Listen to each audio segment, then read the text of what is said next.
Tonight, a new season for Rolling Thunder and its Truck Series gets underway from Legacy Daytona.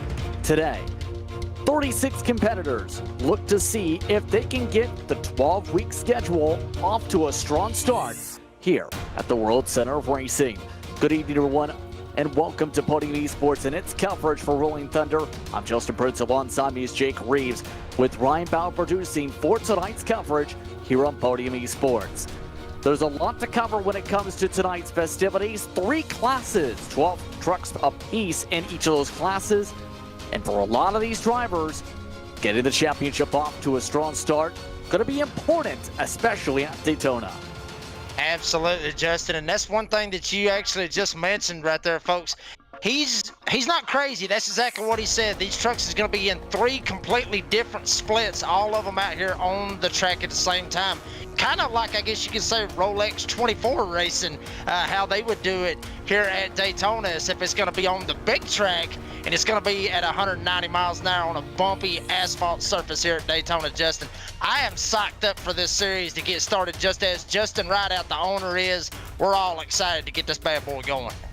Yes, you got the chance to speak with them on your podcast. In fact, coming into the week, a lot of competitive drivers to keep an eye on. We'll touch upon as the night progresses here. But as we get ready for tonight, let's first talk about the schedule.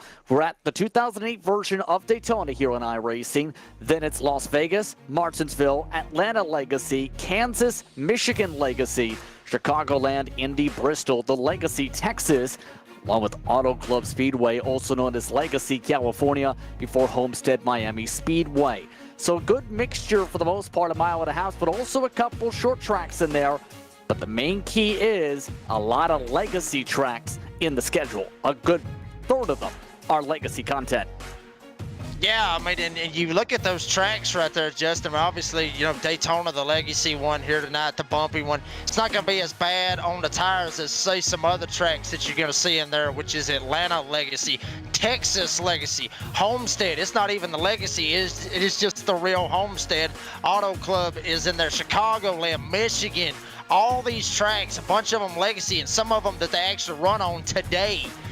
Those tracks right there is going to be cheese graters on these tires. So that's one thing that I'm going to be looking forward here for this 12-week season here with the Rolling Thunder Truck Series is going to be tire wear. It's going to be whether or not you can save those tires and make it all the way to the end and be able to win the race, or at least win your split. Here's a look at the track for today. 31 degrees of banking in the corners for these drivers tonight here at the 2008 version of Daytona International Speedway. 18 degrees in the tri-oval, just 3 degrees down the back straightaway. But the main characteristic difference compared to the newly repaved racetrack after Juan Pablo Montoya hit the jet dryer that one year, essentially lots of bumps in the corners as you've talked about. That makes it essentially where running in a pack is going to be pretty tricky when you're sliding over the racetrack, especially in turns 3 and 4. Yeah, I mean, that's going to be absolutely crazy right there. And, folks, I mean, look at that right there. Look at Lake Lloyd right there where the backstretch is. I'm going to tell you right now, you can catch some damn big bass back there on that back straightaway. I haven't had the person, or I have not had the time or the ability to go down there and catch any bass, but I can tell you right now from what I've heard, you can catch some monsters down there. But back to what you were talking about, the Juan Pablo Montoya turn, that's the way I look at it over in turn 3. Look at this right here with Seth Reed right here going through 3 and 4. Just how bumpy this truck is, folks. If they was at the normal version, which you would see running on today, I mean, it would be no problem. These guys obviously said basically have a comfortable ride, really, going down the front stretch. Check out Jason Maines as he goes into turn 1. Watch this right here, folks, just how bumpy it is. The truck all over the place, up, down, up, down. It's like you're on a gravel road on the back roads up here in North Georgia is pretty much what he's ended up going through. But here's the trick. He's going down that back road, and he's going at 170 miles an hour going through 1 and 2. And then the back stretch, really, Justin, that's the only place that you really get any freedom, I guess, to be able to rest and relax, because by that time you go down that 3,000 foot back straightaway, bam, you're straight back into the bumps in 3 and 4. Now let's take a look at the details for tonight, because you already noticed on the ticker, if you've seen there, different colors for the classes. 3 different splits on one racetrack. So essentially the quote is it's 3 races in 1. Each split essentially is competing for its own championship and its own prize pool. Each week, the top 3 in each split essentially are racing to try and get $10 apiece. Each championship will also have as high as $400 for the respective split champion. For the race tonight, 75 laps, that's just under 190 miles tonight. No fast repairs in this series. We're not expected to be as prominent tonight, but there's only 4 total sets of tires available for these races. 1 green-white checker to start off the season. And remember, with that being considered with the point scaling, essentially, you're racing for your split title, but obviously also racing for point gaps, but also doing so cleanly. 5 points is the goal of getting a 0x. Why is that? Well, if you don't have a clean race, you don't get those bonus points. The pole position, let most laps, and leading laps also get bonus points in the series. Yeah, absolutely, Justin. And one thing about that right there you saw the split 1, split 2, split 3, all those splits, how Justin Rideout had this thing figured out and how he wanted to do it this way. It actually splits up by I rating. So you got the top, or I guess you could say, I think the highest I rating was around $5,000. They're up there in the top splits, and then you got the other drivers, and it just goes on down from there. It's like a split gap from say 5,000, I think it was, down to like 3,200, and then after that, there's your split 1, then it goes to split 2, and then there's a gap, and then it goes down to split 3. So, I mean, this right here, I mean, I love how they do this. It's something completely different in anything that we've ever seen on iRacing, and it's absolutely crazy to kind of see that, because then you're going to actually see who stands out in each split. And it's going to be exciting to watch for these 12 weeks right here. As qualifying is wrapped up, they're out there doing a couple warm-up laps, fixing to get ready to get these 75 laps underway. And as well, the drivers' meeting finishing up its final few moments. In fact, that's what you've been looking at in terms of the zoom cameras for tonight. A lot of drivers getting the equipment ready, getting into position for the most part. Others getting those practice laps. A wide variety of setups, actually, when you look at the camera angles. A lot of direct drive wheels, a couple of VR setups, in fact, for a couple. Yeah, I mean, that is pretty crazy right there. I mean, you basically check it out right there, got the VR going right there. How about that? I'm telling you right now, folks, there is no way I could run with a VR right there. I would absolutely be crazy the whole time looking in the VR. I'd lose my mind. Hell, the guy right there that was actually beside, there's another one right there with VR, but if we go back to the, I guess you could say the Brady Bunch looking thing, go right there where the first one on the bottom, he ain't even in his chair, man. Where are you at? We're fixing to get ready to go green. He's not even in the chair. I got a feeling maybe he's went in there, probably got him a cold drink or probably a bathroom break, something like that, because these 75 laps, obviously, Justin Rideout said it on the podcast, the Door Banging Download on Spotify earlier this week. They pride themselves on green flag racing. And last season, they had a 92% green flag rate here with this series. So it's going to be real interesting to see that. And obviously, if they're going to end up having that much green flag racing, yeah, I'd go get me a cold drink. I'd go use the restroom or something like that, because you get sitting in them sim rigs for 75 laps. It's going to be a long one. Just about a minute away from the start of tonight's action. Just about every single driver in the field ready to go for tonight. Who are you keeping an eye on for this race as a whole? By the way, 26 of the 32 currently in the facility did put down qualifying laps. Who do you think is going to be the one taking the checker flag to start the year, though? Well, I mean, there's a lot of lists. I mean, excuse me, Justin, there's a lot of drivers out there, honestly. I mean, Daytona, it's a wild card. Anything can really happen. But, I mean, you know, you could say Justin Rideout just because of how pumped up he is, because this is his league, and he's just been so pumped up with all the promotion and wanting to get this bad boy going. Obviously, you got Seth Reed up there on the pole with Bocock right by side of him. But I'm looking back there in the back, honestly. I'm looking back there where Jason Maines and Colin Weatherholt, those guys back there in the back, they did not get a good enough qualifying time to actually be up inside the top 20. So those are the guys that I'm actually looking for to probably steer clear of some of the chaos that may end up happening right there at the start. Those are the guys I'm going to be looking for here in this race. Drivers are just about all set to go. Checker flag waving for the warm-up session. The field just about ready to go racing for 75 laps from Daytona. And as they make their way to the starting grid, it's time to see how the initial grid looks tonight. On the pole to start off the season, it's Seth Reed, one of the drivers in Split 1. Then a Split 3 driver starts alongside that Steve Volkonk alongside. Row number 2 features Jordan Baruch. He'll be alongside Lane Doyle, looking to try and see if his truck continues to be made out of love. Scott Crump starts alongside Sean Corcoran. Corcoran running the Petty Blue tonight on racetrack. Matthew Robinson starts off in 7th. He was separated by 1,000th of a second of qualifying to Randall Nichols. Rounding at your top 10 tonight, Joshua Suss. He'll be starting 9th alongside Matthew Molinar of the first portions of the field, Jake. Justin Rideout, the owner of the Rolling Thunder Truck Series, he's going to be rolling off in P11. J.D. Larson, he's going to be out there in P12 on the outside of row number 6. Lake Mills, he's going to start in the 13th spot with Brandon Roberts going to be starting in the 14th spot. Bo Tiffany, shout out to the Nazareth guys. Bo Tiffany, one of the Nazareth guys on the Tuesday night series, he's going to end up starting in the 15th spot with Larry McDonald starting in 16th. Michael Larch is going to roll off 17th with Drew Ballesteros starting in the 18th spot. Brendan Barker will start in the 19th spot, and 97 car out there in 20th. That's Matt Dula. 21st position goes to Jason Maines. He's known for racing a ton on the super speedways and money races. We'll see if he can get in the money alongside Colton Weatherholt towards the back of the qualifying grid. Then it's a pair of Split 2 drivers. It's Travis Hoffler alongside Jackson Wade in the K1 Speed Machine. 25th position goes to Luke Smith, and rounding up the qualifiers, John Lewis, one of the drivers in Split 3. The rest of the drivers did not set qualifying times. That includes Jared Bogart, one of the favorites for the championship, alongside Brittany Powers of Wanted Goons.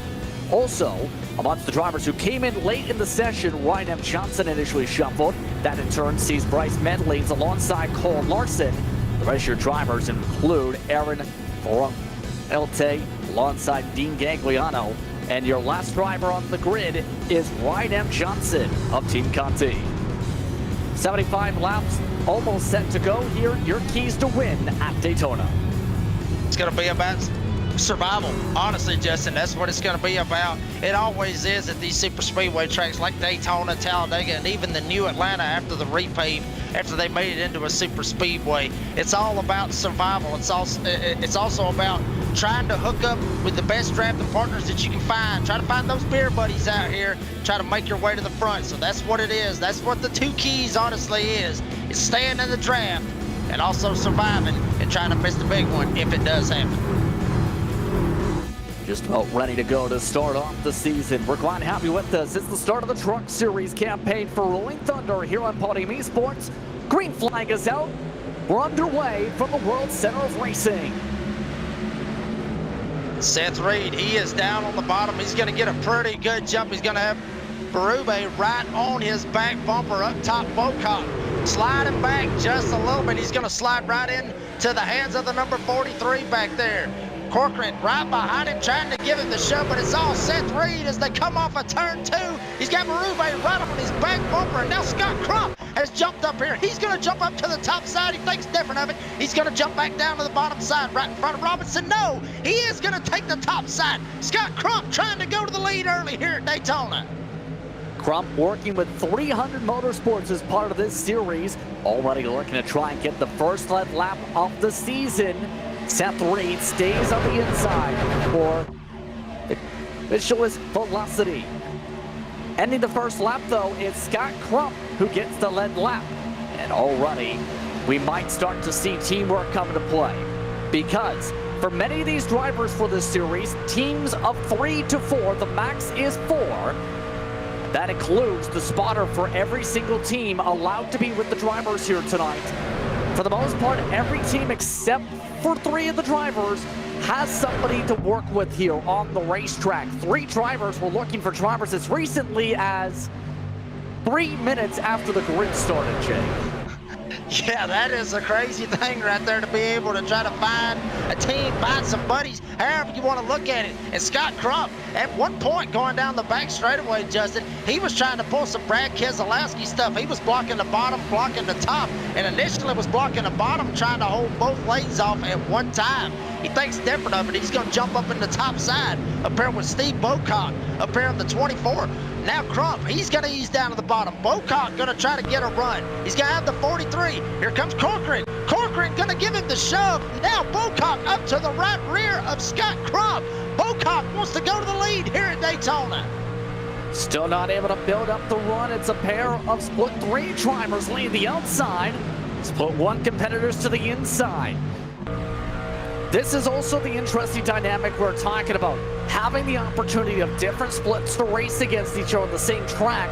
It's not for the same title fight, but the point scaling still up for grabs. Remember, the winner gets 40 points, 35 per second, and single points on down all the way to the end of the field.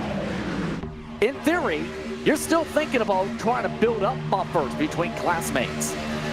Yeah, I mean, it doesn't matter really as far as the splits goes. You want to try to be able to find buddies regardless of whatever split it is, because they may end up working out for you later on down the road. But one thing I am sitting right here watching, honestly, Justin, Scott Crump, he's wanting to get this top lane rolling up here with Bocock. Bocock's going to hang him out. Steve Bocock hangs out Crump. Bocock had enough of it. Now Steve Bocock goes to the lead. Crump is going to kick back to the top side. He's going to go back to second. Set 3, he's going to line up with Bocock, but Bocock made a fantastic move going into turn 3. Now Crump going to fight hard on the outside.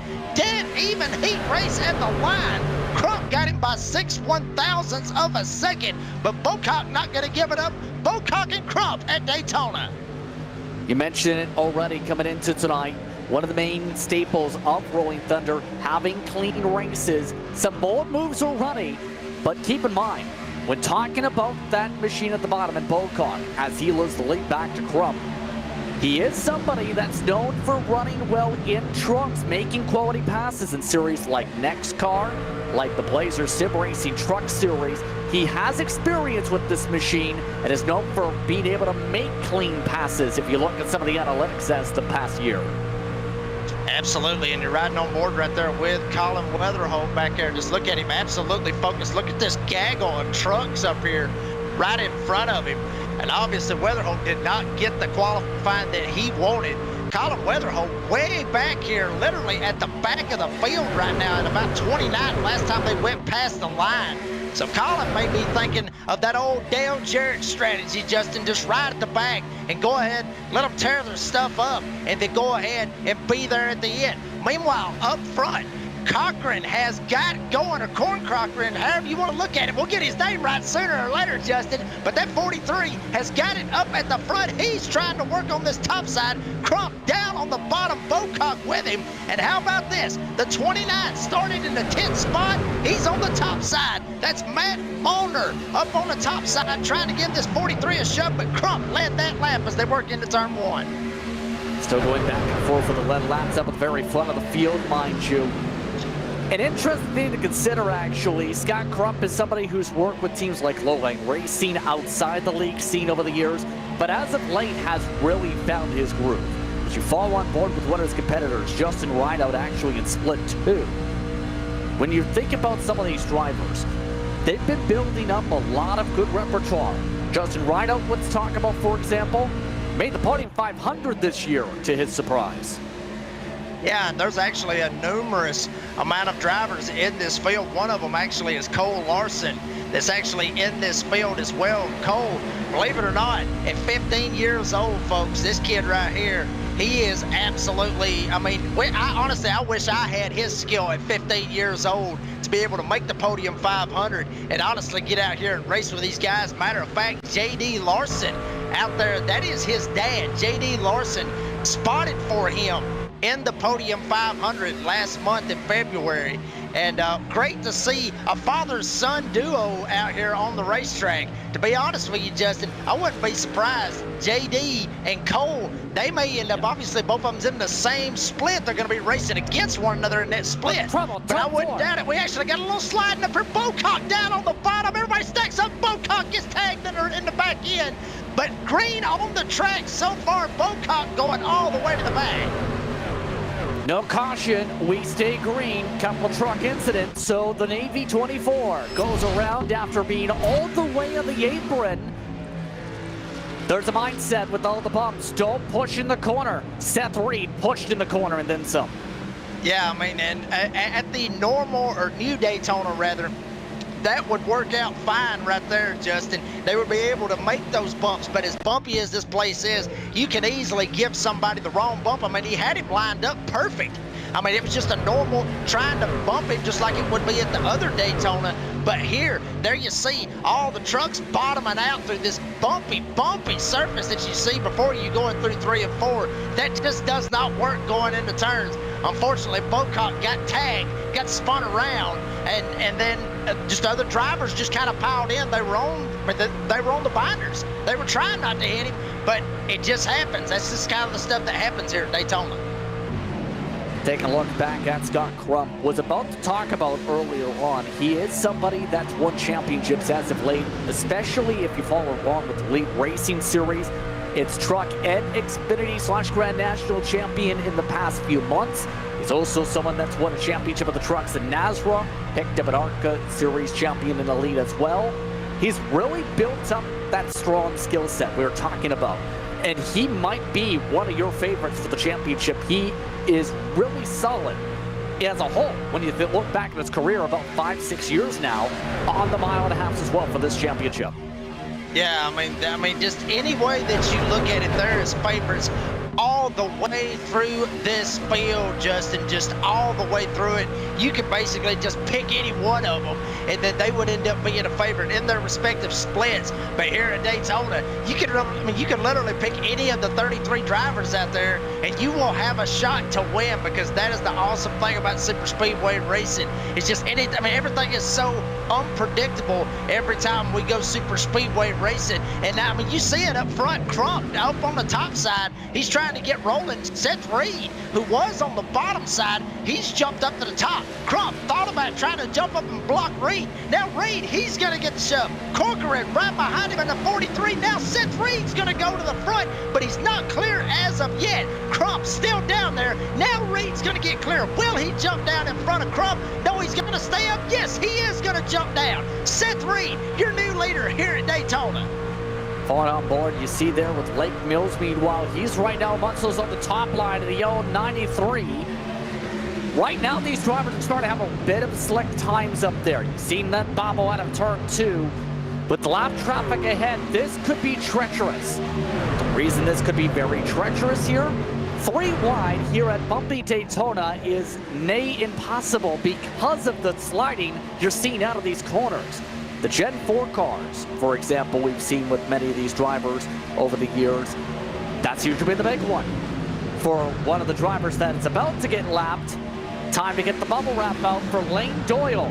Trying to hope that his car/truck does not get lumped into the wall. Yeah, you just talked about that 3 wide, and he's going to go all the way back. You're riding on board with Doyle. Just look at all the drivers going right by Lane Doyle, but now he's going to be able to suck up, get a little bit of draft, and try to see if he can stay with everybody. Should a caution come out, I believe he will get the lucky dog and get back on the lead lap, and as hard as they are racing up front, it's a damn good possibility that we may end up seeing one. As Scott Crump went all the way from the bottom. That number 11 is fast here tonight at Daytona. Jumped right up in front of Corcoran. Now Crump goes to the lead. Reed trying to fight hard on that bottom side. He's got Matthew Robinson right behind him, but up front, Reed still got it. Crump wants it. Corcoran giving him all he can handle going into 1. Still side by side up at the very front of the field. And even though we're just almost a quarter of the way through the race, making near a third of the race, you know what we're talking about next? The big movers. You know why? You're talking about some of your potential competitors throughout the championships, like Jackson Wade, Jared Mogart, Brady Powers. They've gone up about 14 to 16 spots each. Each one of those drivers elected not to qualify tonight, which was a little surprising. However, they get to have some of the first pit stalls from the pit lane entry, but also they have the opportunity, as we've already seen, if things heated up early, to stay at the back. Instead, it looks like they want to be in the fight for the lead pack. Yeah, I mean, it's just strategy all the way around, Justin. I mean, you know, drivers, myself included, don't want to qualify on these super speedways, obviously, because you want to be at the back of where all the chaos is. If you're going to end up thinking that you are going to have a fast enough truck to start on the pole, you want to be above where the chaos is, which way I look at it, be right in the middle of the pack, which actually is right where Ryan Johnson is. Ryan Johnson, out of the 33 drivers in the field, he's sitting in 15th. He's right in the middle of all of this. But those drivers, like you mentioned, that did not qualify, they're going to have an early pit to get in. The main thing about it is we see some 3 wide up here at the front. Matthew Robinson, he's going to go to the front. Seth Reed's going to get hung out the lap truck. Bocock up on the top side. He's going to hold Scott Crump up. Scott Crump in the 11. One of the drivers that was up at the front being very aggressive. Now he's going to have to lay off the gas pedal. Bocock is going to send him all the way back here to the Hornet's Nest, the middle of the pack, which is right where I was talking about. You do not want to be, Justin. He is now going to be in that Hornet's Nest. Scott Crump's got to have to figure a way to get back up there to the front, which is where he wants to be back at. This is a racetrack where you can recover, but obviously not going to make him so happy there with a 3 wide. It's worth noting that Bocock, before the leaders caught up to him, went from the bottom of the racetrack at a turn 4 to the middle to the top, hit the wall in the tri-oval, went to the middle, and then went to the top. You need to be predictable as lap traffic today.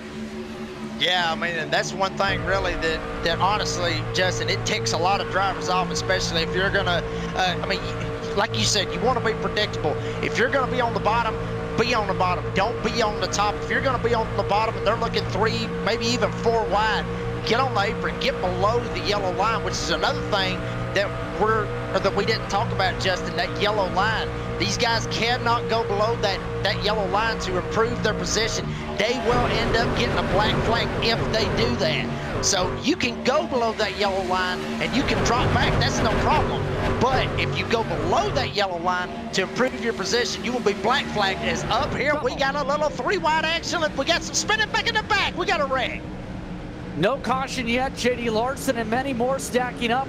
Lane Doyle currently stopped in the tri-oval, and somehow no caution. We stay green. At least half the field collected in that one. And this could get interesting now. Again, no caution.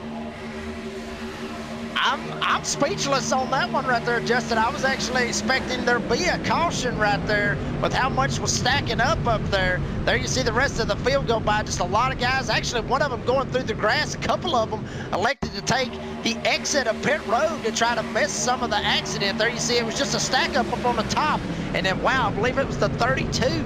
Right there, the 32, he actually got out of the gas. That might have been Lane Doyle. Actually, it was. He just went a lap down not too long ago. He's the first driver to go a lap down. He ended up checking up for the wreck. Somebody else didn't get the assignment, if you will. They tagged him in the back end, spun him around. But just like you said, Justin, no caution. I am surprised that there wasn't a caution right there. So, penalties include D. Gagliano, unsafe pit entry to avoid the incident, meatball flags for both the Larsons. A disastrous race all of a sudden for Larson Esports because of that incident. The rest of the field still racing it out. As that's all happened, Matthew Robinson, who is no more so, correct me if I'm wrong, as a dirt racer, is currently Monsters up at the top line, leading the way now over Jackson Wade. For a quick moment, Jared Mogart had been in the lead. Now it's 3 wide again in the heart of the pack. This is turning very rapid, and you can almost see the fear in split 2's Jordan Maroub's face. Ooh, boy, yeah, you see the wheel moving all over the place. He looks like he is about scared to death to see every bit of it up there. Mogart, who was up there at the front. Looked like he was actually going to lead a lap, and then he ended up just getting bypassed by everybody from the top and the middle lane. They hung him out to dry and kept him right smack dab on the bottom side. Bogard went all the way back to about 10. So, wow, I mean, just how crazy everything happens. There you see you riding on board with Brandon Roberts. And, folks, I'm telling you, I mean, I talked about it earlier right there with the VR. There's no way in hell I could do that right there. I would have already wrecked the truck at this point. But Brandon Roberts got the VR working. He's up here inside the top 10, looking to try to get inside the top 5. And matter of fact, if he can get around Rideout, he will be able to get it. But down on the bottom, Seth Reed in that 81, getting all he can get from Rideout. Rideout's going to give him a shove. Robinson's going to go way up the racetrack. Jackson Wade got into the back of him, tried to check up. As you see, guys, all the way down to the grass, way back there in the back. But up front, Seth Reed and Matthew Robinson duking it out for the lead here at Daytona. Still side by side, a couple rows deep, and then some. Rideout already looking outside. There's still a long way to go. Of course, lots of drivers want to get the bonus point. Justin Rideout gets himself a bonus point for a lead lap. But at what cost? Because right now, these drivers are racing like it's the last lap, every single lap with how it's looking. And with pit stops under 10 laps away, you have to remember strategy is about to open up here.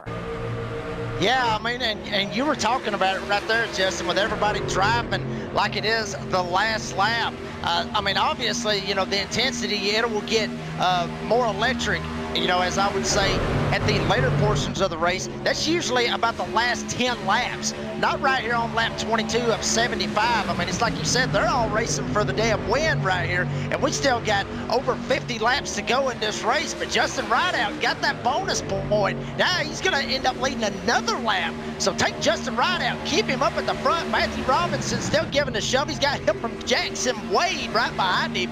Seth Reed up on the bottom side. How about Brady Powers? We talked about him earlier, Justin. 28th up to 4th. How about that for Brady Powers, that number 7? Got it cooking, got it booking. And down on the bottom side with Seth Reed, but Justin Rideout's going to get the run from Matthew Robinson. Now Justin Rideout's going to get clear. Is he going to hang out Robinson, or is he going to stay up there with him? It looks like he's going to stay up there with him, because here comes Seth Reed down on the bottom once again.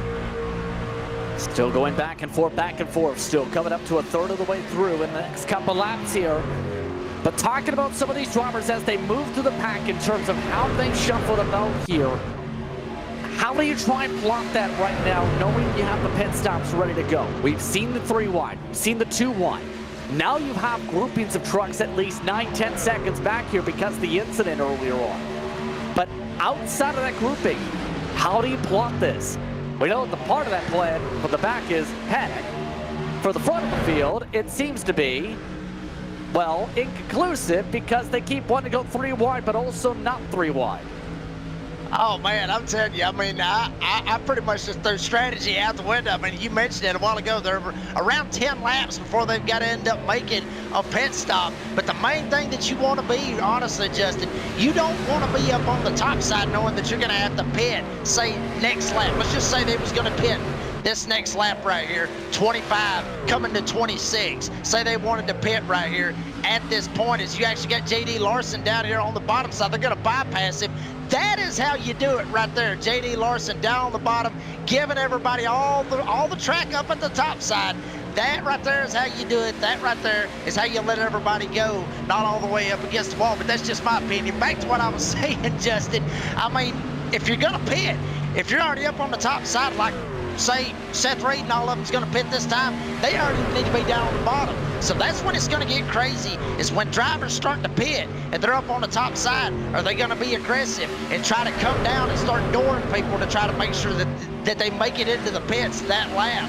Only time will tell, but the guys that obviously are going to be needing to pit, they need to start working their way down to the bottom here in the next couple of laps. They're actually coming up on another lap truck going into turn 1, and that is actually Aaron Ferranault right on the bottom side. Wow, very, very tight. He gets into him. Here we go. We may have the big one. Oh, and they somehow save it in the exit of turn 2. How in the world was that not the big one? That was the 89. Round 10, you mentioned That was contact with Jared Mogart, and somehow, not only did they all save it, but Mogart, I think actually only lost a spot, if not two. Wow, I'm telling you, that right there was sure to be a caution. That was sure to be a big one right there. But somehow or another, they kept it clean right there, and they kept it green. That's why Justin Rideout is very prideful about that 92% that he was talking about on the podcast earlier this week, about it keeping it clean, keeping it green. But I'll tell you this, here we got another one up on the top side. It's Doyle in the 32. Everybody able to get by him as they bypassed another one on the apron. Cars everywhere at this point, Justin. Up front, Seth Reed went from the bottom, jumps back up to the top. He puts the block on Wade. Matthew Robinson. Now he's going to get a run on the bottom side. He's got Justin Rideout. Matthew Robinson going to the lead. Back and forth continuing on with the pit stops just a few moments away. Robinson, Curly holds on the inside. Split 2 race leader and the overall leader back and forth with Seth Reed. Split 3 race battle leader is Curly Roberts along with Corcoran side by side of the heart of the pack.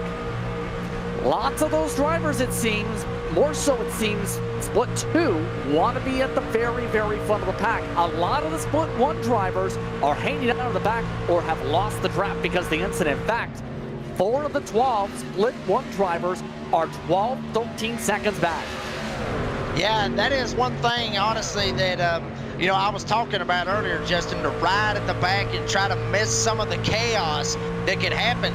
The only problem with that is that you end up missing that chaos, but if that caution does not come out, it could actually screw your strategy up a little bit. So there you see back there with Colin Weatherholt, Jason Maines, those guys back there in the back, Randall Nichols back there as well. I mean, just unfortunate for all of these guys that caution did not come out. It actually kind of screwed their strategy up. So now they're actually praying for a caution to be able to get themselves back into this hunt. But one thing we was talking about earlier, Justin, with racing with different splits, they don't necessarily have to win the race. They just got to finish ahead of all the other guys that's in their split. Oh, nearly clearing each other on the top line. Some drivers there, a lot of bobbles underneath the O-line. Brandon Roberts had just led last time by, this time by, able to get back the lead because of that miscommunication. Looked like Crump and maybe John Lewis nearly doored their way down, and now we have one getting turned to the pit lane. Brandon Roberts trying to pit after getting turned around, and he slides in on a slide into the box. It looks like that's not going to be speeding at least, but it is going to be a lot of lost time for car/truck 82. Yeah, and honestly, Justin, I mean, he's got nobody going with him, and we talked about it earlier, Daytona. You need to be able to have the draft. You need to be able to have a handling truck, but at the same time, you got to have the draft to be able to stay up to speed. And Brandon Roberts had nobody go with him right there, so he's going to be a lone duck out there. He's going to be all by himself. He's going to have to try to catch on to the draft somehow, some way, any way he can to keep that number 82 up to speed. But I wouldn't be surprised if I see some other guys come off of turn 4. Everybody looks like, no, we got a couple actually more than a couple of them going into the pits right now. A lot of hard lockups. Barker amongst those ducking into the pits this time. Joshua Sutz and Matthew Dula. You also throw in Hoffler and many more. Expecting another huge wave soon. At least one driver you see missing the box. Next wave expected this time by. There was a hand out the window over the radio through 1 and 2. We'll see where they shuffle out on the pit stop strategy. Expecting 4 tires and fuel here. Something's happened to the leaders though, because all of a sudden Scott Crump's run away. As we were looking away, Seth Reed made contact with John Lewis. We're still green, and somehow Crump still has a 5 truck length advantage in closing, and this could be trouble. More pit stops here. Yep, and Scott Crump, matter of fact, he's actually going to ease down pit road. Got to be very, very careful not to speed. 60 miles an hour is the pit road speed. Scott hit it right on the money. Right behind him, you got Marebu. You got Malner right behind him. Also, Larry McDonald going in. Those are the 4 drivers that went in. So they're going to have a little bit of help when they try to come back out of pit road. But just look at this gaggle of trucks. You got lap cars all over the place. Guys coming out of the pits. Guys getting turned on the backstretch. We got a big one here in Daytona. Caution flag is out as several of the leaders who had yet to pit get turned around trying to pass the lap trucks. Steve Bocock getting turned around in the midst of things. And our first yellow finally waves here. You had to wonder when it may have been coming. But that 3 wide seemed to almost try and clear itself. That's Jackson Wade who gets spun around to start it. Yeah, Jackson Wade, I mean, you're going to see him right here in the 96, obviously. He jumped up in behind Seth Reed very, very fast. And he had some guys on the top side, John Lewis in the 37. He was getting all he could get from Brady Powers. Powers was just shoving him all the way down the back straightaway. And then Wade just tried to jump up and tried to clear himself. And unfortunately, John Lewis was there. Powers, he didn't left. He just straight up just drove right through him just to try to get through all of it. Jackson Wade ended up getting spun around. A big mess of trucks back here on the backstretch. There you see Jackson. He actually got a little bit of airtime right there, Justin, in the 96. And then Bocock, there you see him. His troubles just continue here tonight. But the first caution here with the Rolling Thunder Truck Series on Podium Esports comes out, and it's the big one here on the backstretch. Drivers like Justin Rideout had to just about go towards the bus stop to be able to avoid that one. At least 2 or 3 drivers with significant damage. And with that, a lot of strategy rolling of the dice, to say the very least here. Several drivers were still in the pit lane. Now it's going to be where everybody cycles. That's the major question. In fact, this whole field about to be miscombobulated. Race leaders now ducking in Seth Reed, Matthew Robinson, and many more there. Now the EOL penalty is given to Jackson Wade for this caution. Pretty clear cut, as you said, for the cause. But for these drivers, the strategy is going to still be critical. We're outside the fuel window by about 10 laps to make it. Yeah, and that's when it's going to get, I mean, just a little bit crazy. Obviously, everybody knows they're going to have to make it at least one more stop, at least on fuel. They may end up coming in and giving just a splash of gas just to be able to try to make it to the end, should it go green from here on out. So obviously, everybody going to have to make that pit stop. It's just, when is everybody going to be able to do it? Are you going to be able to find your buddies that you've been drafting with here for the first half of this race? That's going to be a lot of strategy that we're going to have to see, and going to have to wait to see how it unfolds, Justin. But I'm telling you, I think we're in store for one hell of a finish here at Daytona. Let's take a break. We can come back. The second half of the race gets underway. You're watching the Rolling Thunder Truck Series, its second season's opener from Daytona on Podium.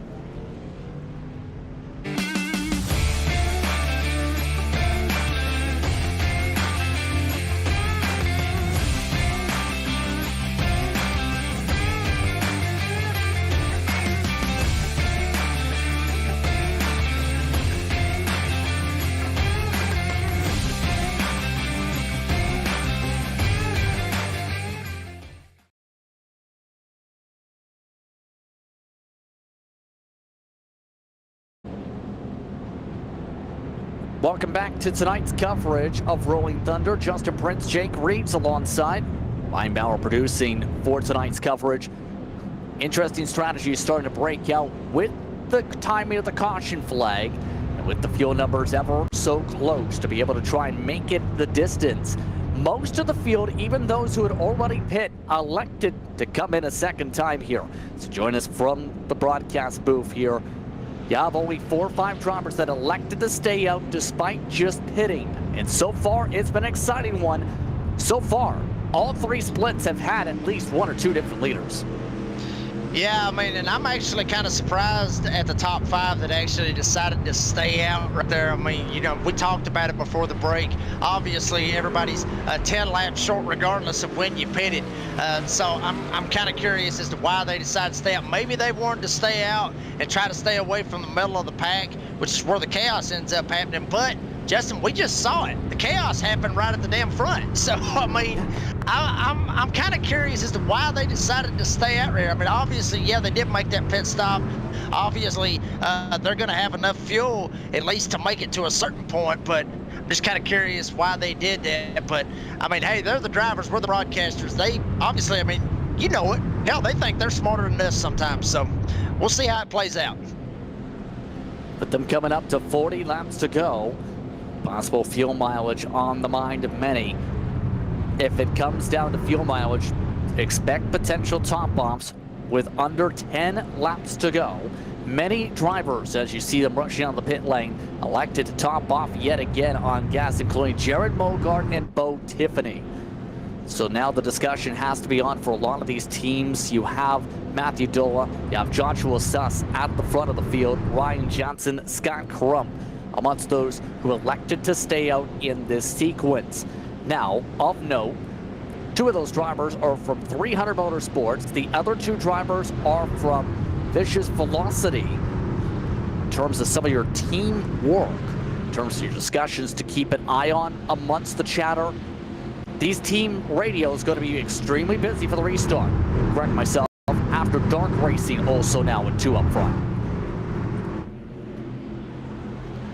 We'll see what happens right here on this restart, Justin. Matthew Dulla, you talked about it up on the front side. Green flag in the air, Matthew Dulla. He's got a fantastic jump. He's got nobody even behind him, Ryan Johnson. I mean, he straight up left his drafting partner right there on the start.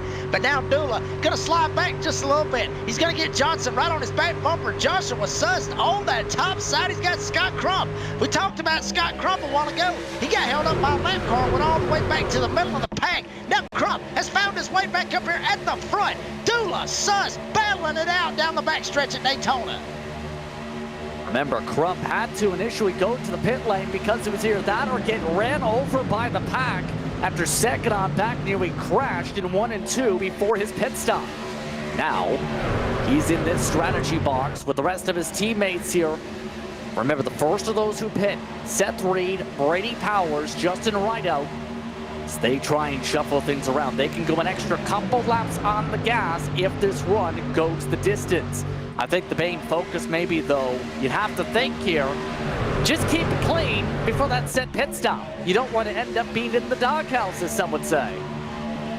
Yeah, I mean, keep it clean. I mean, you know, that's short from what we've seen out of all this right here. I mean, obviously, folks, we've only had 1 caution here in the past 37 laps. But honestly, there was plenty of times where we could already had at least 3 or 4 cautions, just how hard these guys have been racing up here at the front, even back there in the middle of the pack. Started to calm down just a little bit up front. Matt Dulla, he's able to hold it down with this lead right here. Getting Ryan Johnson, still giving him a shove. Nobody getting crazy, starting to try to go from the top to the bottom like they was doing earlier on. Scott Crump actually was the one going from the bottom to the top. Nobody doing anything crazy, but Crump is up there. So if at 11, if Scott Crump does end up getting up there at the front, watch for that Brad Keselowski kind of blocking that I was talking about earlier. Scott Crump, one of the best at doing it here on iRacing and the Rolling Thunder Truck Series, anywhere that you want to look. Right now, he's still got to get Joshua Suss, who he is giving all he can handle going into 3. Matt Dulla getting all he can get from Ryan Johnson. Looking on board again from Crump. Those lights continue to flicker with those LEDs that are set up on his computer screen, essentially. You can almost see how much up he has to be up on the wheel we talked about. How many bumps there are, but also just having to almost manhandle that wheel to make sure you know what's going to happen, and also make sure the bumps don't rip the wheel out of your hand. I'll tell you right now, I would probably lose my mind if I saw that many lights blinking at one time. Oh, here we go up top. Joshua Suss, they're going 3 wide now. The 37. John Lewis, he gets hooked. It's another big one coming off of 2 here at Daytona. The whole damn field starts piling in. Half the field crashes into it down the back straightaway. We're under caution already for the 2nd time today. There goes the fuel strategy, but even more so, there goes Travis Hoffler. There goes Justin Rideout. Seth Reed also in it. Lap traffic chose the bottom, but we've already talked about it. 3 wide can be a trouble spot today. Yeah, I mean, and I think it was just, you know, John Lewis was trying to jump down in front of Hoefler, and it just wasn't there. He tried to clear himself, and he was not clear. I mean, you saw Joshua Suss up on the top side of 14. He just had a bystander. Actually, he gets by it very, very clean. No, he actually got tagged in the left rear. But there you see calamity all over the place. You talked about Justin Rideout. He got involved in this. A bunch of other drivers that just innocent bystanders. That is the product of super speedway. Let's look at this right here. Larry McDonald. Holy hell, look at that right there. Larry McDonald in the McDonald's truck, able to sneak by every bit of it. Oh, wow. I'm telling you, that is some driving right there. Good drive by Larry McDonald to get through every bit of that and keep that pretty McDonald's truck absolutely clean and squeaky, just like a Big Mac. You can definitely tell why the sponsor was chosen for his truck at the very least, but he needed to be very pixel perfect to be able to not only avoid all the body parts flying around, multiple front noses coming apart there with all of the contact. Cause a caution, by the way, going to John Lewis. And I know there's some that are going to say lap car chose the bottom, but that's up to the lap driver to choose what lane they want to run. It's the field's job, many will argue, to actually pass them clean. Yeah, I mean, and honestly, I mean, I'll stick up, you know, for Travis Hoefler right here. I mean, Travis, obviously, it's just like you said, Justin. They've got to find their way around them. If they choose to be on the bottom, then so be it. If they choose to be on the top, so be it. Now, if they choose to be right in the middle lane, well, then that's where you're going to end up having, you know, maybe a little bit of beef with somebody at that point, because you want them to be on the bottom or on the top. You don't want to be, or you don't want them to be right in the middle, especially when you're already too wide and you got to split them. But Hoefler was on the bottom. Hoefler didn't come up. John Lewis came down. He came down across his nose and tried to clear himself, so he ended up hooking himself. But it was a tight hole. He tried to see if he could get down in that hole, and it just didn't happen. So unfortunate for everybody involved right there, but it's like you said, I can't put that blame on Hoefler. Hoefler just held his line. He went down to the bottom. I mean, everybody just went around the top, and Lewis tried to come down, and he was there. Why don't we get the words from Larry McDonald here, the 80 machine, able to get through the big one, and because of that, he's able to make some big moves. Currently scored on screen in the top 5, but he's actually on track now in the top 2 with the pit strategy. Larry, what was your perspective on the craziness? From what we've seen on the camera, it looked very crazy.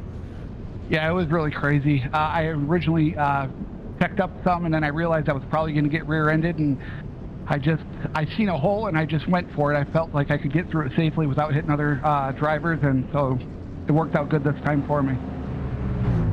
How would you describe being a part of a series like this, especially with the class structuring for this campaign, with 3 different splits on the track at the same time? I think it's exciting. I wish every league did this, because it's fair I'm racing for the win, but I'm really racing against just who's in my contingency split. So it makes it exciting, because I can still lose.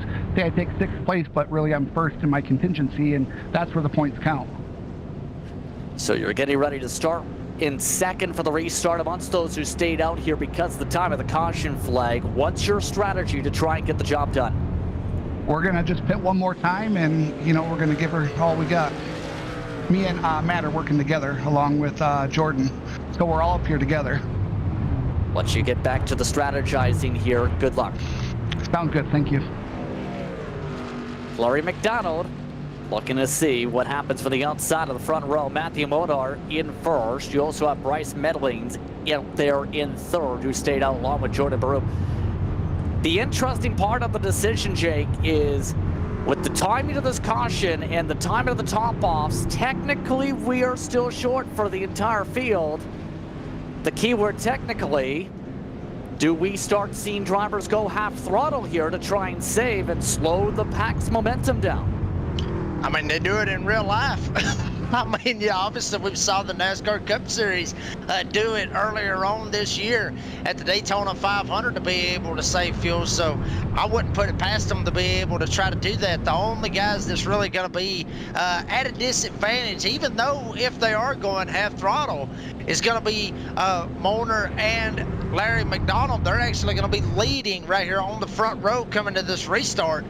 So they're not going to be able to get the draft and be able to suck up to guys and be able to lay off the throttle even more than the rest of these guys. But I wouldn't put it past them one bit to try to save as much gas as you possibly can, because you can do it here on these super speedways. Try to drive up to them, half throttle and lay back, but the guys up front, they're going to be at a disadvantage because, like I said, they don't have any draft to be able to suck up to somebody and be able to keep the momentum that these trucks have. Lots of gaps in the back of the field. We'll see if the field's able to close the gaps in time, because we're coming up to 33 laps to go, just past halfway a few moments ago. And a lot of people are asleep. Matthew Monar, the only person realizing they're in the restart zone. Larry McDonald was 2 or 3 rows back for the restart. Yeah, Larry McDonald may have been looking over there at the French fries and missed the restart, but now, how about this? Monar, he may end up missing a gear. Here comes Larry McDonald on the top side. Hell of a run. Berube right behind him. He's going to give it the shove. Larry McDonald in the McDonald's truck goes to the front here in Daytona as we got a couple of them getting sideways, bouncing off the walls back in the back. Everybody keeps it clean and green as Larry McDonald takes the lead. Now Berube, he's going to go down to the bottom. He's going to challenge him for the lead. That was Brandon Roberts who was set up on the wall, still 2 by 2 at the front of the field. All sorts of big strategies already. We've already heard your top runners in the pack plan to pin another tie. Regardless of what happens here, many of the others already trying the same. Remember, these drivers could go up to about 190 something down the straightaways. You know what the lead pack speed is, Jake? 184 into the corners. Yeah, I think they are actually saving just a little bit, honestly, Justin, right now, because usually you would see them going just a little bit faster than what they're doing. But there you see them down on the straightaway. Some of them don't even look like that they're trying to save. Obviously, Larry, I mean, he really doesn't have a whole lot to try to save because, I mean, he's got Ryan Johnson damn near shoving him going into 3. Now Johnson's going to get off his tailgate. Ryan Johnson, he's going to go to the lead. McDonald, he's going to get kicked back to second. How about Matthew Doolan, the 97, and Brady Powers up here on this top side? Those are the only really 3 trucks. They got 3 more right behind them trying to get up here and making a 6-car trade on the outside. But Ryan Johnson used Larry McDonald to make it to where that 38 would get to the front. Now Larry on the outside, he's going to take a run and try to challenge him for the lead off 2. One of the drivers we were talking about in terms of what to keep an eye on, you specifically mentioned one of those being Ryan Johnson. That is somebody we've seen in the league seat. He's also known for his nickname, the Tiny Horse. Well, while he started at dead last for this race tonight, he's got some mighty speed in that stallion of a truck. He absolutely does. And Ryan Johnson, one of the big dogs over in the NASRA Xfinity Series, the SimRacerHub.com Xfinity Series on Tuesday nights. He does a fantastic job of them things, and he's showing everybody how to do it here in a truck at Daytona. Ryan Johnson jumped right up to the top. He tried to cut off Larry McDonald. McDonald had to get out of the gas. He ended up having Doolan get out of the gas. Now Berube down on the bottom. Berube gonna get a shot. Monar on his back bumper. Right behind him, you got Bryce Meddings in the 6. He's trying to get up here, as well as Michael Large. A lot of drivers that we wasn't talking about earlier, Justin, they have found their way to the front here at Daytona, coming to 29 laps to go this time by. Let's talk about Large. We've seen him in a couple different leagues. Michael Larch has been somebody also we've seen towards the top 10 on pace. He's one of the drivers running for Upshift in this series. He's working with Gagliano, who's had a lot of bad luck today. Matthew Robinson, who's led laps today. And one other driver we haven't even mentioned towards the front at all today, and Drew Ballesteros. 4 different strategies when you're talking about this for the entire contingency of drivers. None of them are on the same page on the track. No, I mean, you know, everybody's really got their own strategy unless you're running with some teammates out there that you can trust because, you know, Justin, honestly, I mean, you can get to the point where you can try to get somebody to go with you to the pits. And, you know, all you can do is just take their word for it. That's all you can really do, Justin. You ask them, hey, will you go in the pits or are you going in this time? They may say, yeah, and then guess what? You go in the pits, you might go by yourself. You may end up getting hung out to dry. So everybody's really got to be on their own strategy and just hope really that the drivers that they're around, if they are not teammates, just hope that everything just lines up well for them. And even still, like he was talking about earlier, getting on the radio trying to talk with one another, that might be what a lot of them's been doing throughout this race. I mean, I'll just say this. If you have teammates that do that to you, Jake, you apologize for the fact you're with teammates that do that. But it hasn't happened in a league race or nothing, but it has happened a couple times. You know who's coming through the field, though? Colin Weatherholt. It's time for the road racer to get through the field. He's one of those with experience in Autobahn. If you keep an eye on that on podium as well. So not only is he solid to the road course series side, he's right now finally making his own charges from the back to the front.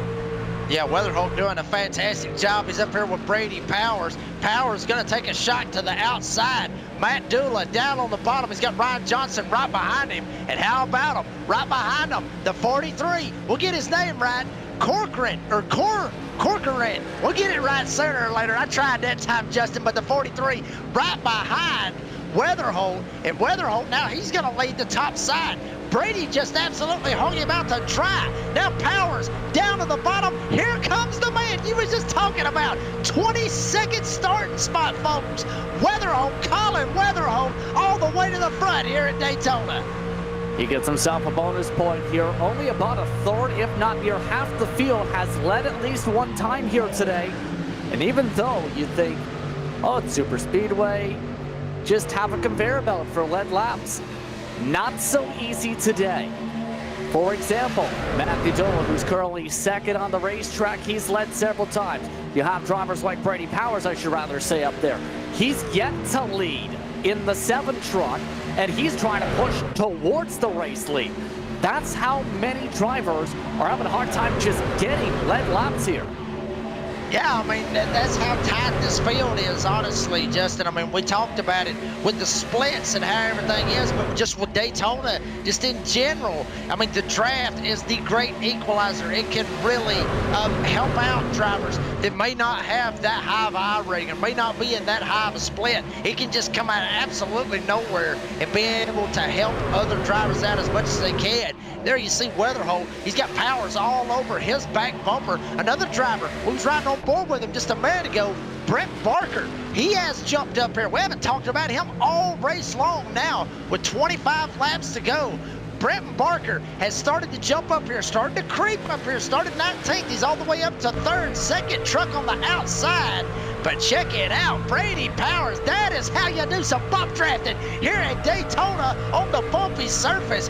Colin Weatherholt's gonna have to hold on to that number 20 as he looked like he almost got sideways right there, Justin, but good drive by the road racer of Weatherholt to keep it straight. Now, 2 drivers on the bottom, Weatherholt and Powers, working against about 6 of them on the top side. By the way, Corcoran last lap. You know why that's significant, Jake? He is one of the many who have had to come back from near 2 minutes of damage repair. With no fast repairs available, you have to get all the damage done manually. The 43 just about has a brand new race truck with all the damage that's been fixed. Same for Ballesteros, who's been towards the back. They're the only 2 that have had significant damage repair in the most recent caution periods and have recovered. Yeah, I mean, that is awesome to see that right there. I mean, obviously, those guys going down, getting damage repaired, it works out great for them considering this track is, well, 2.5 miles long. Why is that significant for them? Because some of these caution laps, these guys running through these caution laps at about 2 minutes. So it actually helps them out a lot to try to get, say, 1.5 minutes, maybe even 2 minutes of damage worth. Obviously, the pace truck riding around at 70 miles an hour, it helps them out all the way through that to be able to try to get as much damage as they can. So awesome to see that every bit to be able to try to get that truck fixed. And it works out for them. Like I said, big old track. If this had been Bristol, they'd have been in a hell of a lot of trouble. They wouldn't have been able to get through it. Still keeping an eye, though, with the lap total already into the final third of this race. You can see with a lot of the drivers, already the thought has to be coming into mind. Do we have to pit? Do we risk the pit stop? Do we risk running out of gas? Because not only has the pace not broken more than 180 miles an hour down the straights, Jake, as of late, for the most part, they're running 170s in the corners. The drivers who stayed out during the caution most recent have already been shuffled to the back, so they too are now trying to save rather than burn fuel, being the leaders. Yeah, I mean, you really got 2 different types of racing going on right here, folks. You got guys up at the front trying to race for the lead, and also you got everybody, honestly, you got everybody racing for position, racing to try to get to the front, trying to race for the lead, but then you got the race to be able to make it to the end on what fuel that they got. Honestly, Justin, I don't think they're going to be able to make it. If they end up making it, I mean, they have got to be making a fantastic fuel sale in these trucks. Either that, or they may want to go ahead and go buy a lottery ticket if they can make it on the fuel that they was making. Because by the calculations we were looking at, I didn't think they could make it. You didn't think they could make it. But there is a possibility that they can make it as well as they've been doing, trying to save. Obviously, you see 182 miles an hour. These trucks can go a lot faster than that going down the backstretch. But we'll see what happens. It's just two different types of races going on. They're actually catching a little bit of lap traffic. He's all the way up at the top side. We'll see if he stays up there. That's Hofeler, the one that was on the bottom when John Lewis ended up getting spun around a while ago. Now hopefully he's going to take it all the way down to the bottom side. Here comes the field by Hofeler, but Colin Weatherhoe up at the front trying to keep it there. No problems this time with the lap traffic. He had massive damage, hence why running on the apron there.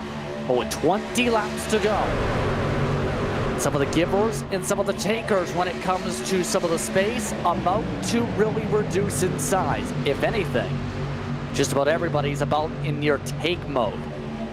In regards to that hitting the lottery part, you know, one of the best ways to make sure you win the lottery in this race, don't hit a driver pretty soon. We've seen that be the main cause of cautions, lap traffic and drivers hitting lap trucks. Yeah, they actually was able to get around Hofeler. So Hofeler actually 10 laps down, sitting in last. He's just trying to do what he can to stay out of everybody's way. He done a fantastic job going all the way down below the yellow line to be able to keep that or to be able to keep that good for him. Actually, they're going to have to watch themselves up here at the front. Got a couple more trucks up here. Seth Reed's going to be the first one to catch. Justin Rideout's going to be the second one to catch. Jason D. Maines, you talked about Maines, one of the big dogs when it comes to super speedway money racing up here. And obviously, Steve Bocock, who started on the outside of the pole. They are catching these guys in an absolute hurry. There you see them going by Reed. They're going to catch Rideout, and then they're going to get to Maines and Bocock. We'll see how this all plays out when they catch these guys. Keeping an eye on some of the onboards. You see this from the inside line. Brenton Barker with those yellow tinted glasses. Now that is actually something a lot of gamers use, the yellow lights as they put it. Having a yellow monitor screen actually is supposed to help with your eyesight, hence why the yellow tinted glasses. Huh, I never really thought of that because my screen's actually been like that yellow thing that you're talking about before, and I tried to get it off her, so maybe I need to go back to that. I've actually been having some eye trouble here lately. But Corcoran up at the top side, Brenton Barker down on the bottom side. They're still duking it out up here for the lead. Obviously, they are running down Justin Rideout, Maines, and Bocock up here at the front, so they are starting to run them down. There you see the three guys that just got past the pit lane. Now here they come. There you see those three just going into turn one. All of them's on the bottom side.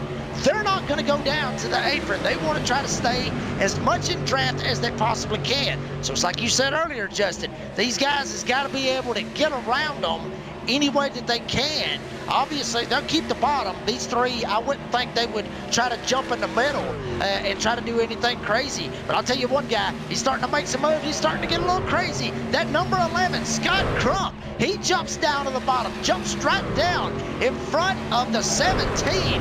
Wow, he's going to make a shot. He's going to try to go to the front, but up front, Scott Corcoran up there trying to get the shove from the 54 Ballesteros.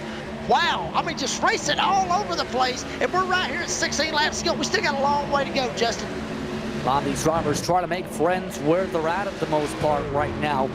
Matthew Robinson, though, going to be somebody to keep an eye on to see if he goes with the 54 pretty soon. Those are two of the upshift trucks. Do they elect to just ride, or do they try and make the move? They also have a lap truck in the mix there, Brandon Roberts. There's the lap traffic. In fact, three of them going near 3 wide on the apron. Bocock wanted to go apron. Maine stayed at the bottom. Now one truck at the top of the racetrack. This could cause problems with John Lewis running topside. Oh, and Crump is going to pinch one of them down on the bottom. Pinched Maines down on the bottom. The to try to clear himself. John Lewis up there in the 37. He actually bounces it completely off of the fence. Looks like everybody's going to keep it straight. No, Lewis all the way up against the wall. He's going to try to let everybody go. We almost saw a third big one right there, Justin. But John Lewis, hell of a move to keep it up on the wall and let everybody go. But I'm telling you, before that even happened, Scott Crump could have caused a big one big time when he cleared himself off of Jason Maines right in front. He almost got hooked, and we almost saw another big one. And again, with 15 laps to go especially, that could have been huge. And yet again, Jake, remember about being predictable. You know what's not predictable? Doing slow-up with the lap trucks.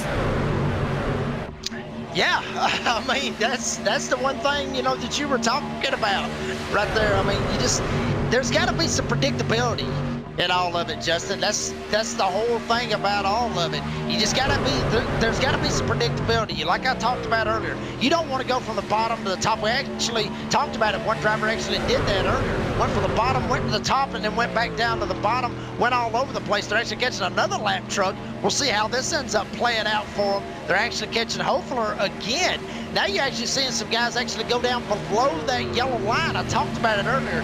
They can go down there to drop back. They can't go down or below that yellow line to improve their position, but they can go down there to try to drop back. So they may see something crazy going on up here as Hofler way down to the bottom of the track. He's going to let everybody go. He damn near slams on the brakes going into the trial and will just let everybody go. But still a good drive right there and a good man for Hofler to try to get out of everybody's way is Corcoran and Scott Crump up here at the front. No, Crump, he's actually got bypassed. Corcoran up on the top side. Brandon Roberts, he is trying to get his lap back in that 82. It looks like he may be able to get him. Now, the tough thing when it comes to this is he needs a caution as the driver at the tail end of the lead lap to be able to make this work. Downside, you know who else wants to think about the straight strat? Up the middle, 3 wide contact, Robinson and Maines. Maines trying to push the issue. They crash in turn 4. Under caution, another 5, 6. Everybody joins in, picking up debris and picking up damage.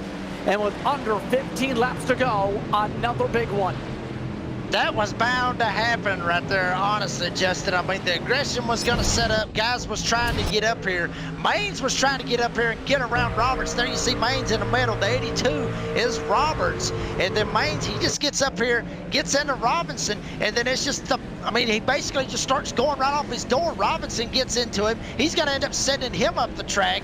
The 2 truck of Michael Lawrence, he's an innocent bystander. He went head on into the wall, and looks like he may be done for the race. I mean, just so many trucks right there that's going to get involved. What's this right here by Large? Large just, he just gets fried up. Damn, straight into the wall. I believe that was Brady Powers. He just ended up going by right there, the 7 of Brady Powers. Hate to see it for him. He looks like he's got the meatball flag, so he'll be done. Wow, I mean, just so much chaos happened right there off of just that one aggressive move with that 3 wide. There you see everybody. I mean, nobody done anything egregious. Everybody just was basing off of everything that they saw in front of them. That 3 wide move between Maines and Robinson, and then they thought that they was going to go all the way up to the track. There you saw the 2 of Larch. Larch just hooked the hard left. He was trying to miss it. Hell, everybody was trying to miss it. There was people going down below the yellow line to try to miss it. So there was just so much going on with just that one aggressive move, and ironically, it's with a lap car. Yeah, and you could see that the second the thought came through to try and battle for the lucky dog spot, Roberts got that lucky dog spot because of this crash. And now, take out the fuel equation, but even more so, the entire front of the field essentially was involved in that one. Lake Mills had to go evasive action, still picks up a lot of contact as several people pushed him through.